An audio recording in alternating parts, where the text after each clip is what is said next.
នឹងខ្លួនខំពេលនេះខ្ញុំបានជាប់ឈ្មោះសាវ៉ាព្រោះតែលួចលាក់ស្នេហាមិនខ្វល់ពីរូបជីវ៉ាទឹកភ្នែ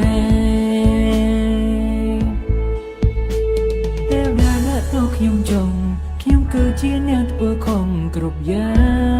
ងគ្រាមុនធ្លាប់តែក្អេងក្អាងតែងតែធ្វើបាបចិត្តនាងរាល់ថ្ងៃបើសិនជាមានជាតិក្រោយសូមឲ្យរូបខ្ញុំជួបនាងម្ដងទៀតខ្ញុំនឹងកែប្រែមាយាទមិនចង់ធ្វើខំដូចជាតិនេះឡើយចង់សុំទៅក្រុមយ៉ាងដែលបានធ្វើដាំនាងពីរឿងគ្រាមុនសម្ដីដ៏ផ្អែមល្ហែមកាយវិការទន់ភ្លន់ខ្ញុំចង់ជួបម្ដងទៀតតើអញទេបើសិនខ្ញុំចង់ជួបគេជាលើកចុងក្រោយ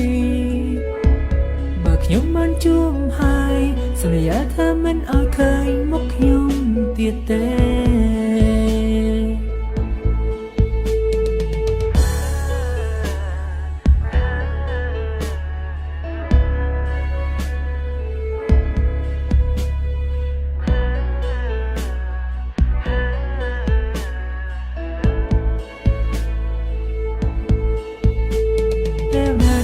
ខ្ញុំចង់ខ្ញុំគឺជាអ្នកធ្វើខំគ្រប់យ៉ា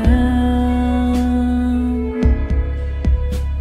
គ្រាមុនធ្លាប់តែក្អេងក្អាងតែងតែធ្វើបាបចិត្តនាងរាល់ថ្ងៃ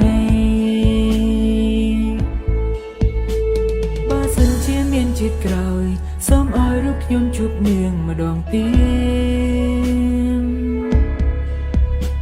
ខ្ញុំនឹងកែប្រែមាយាទមិនចង់ធ្វើខំដូចជាតិនេះឡើយ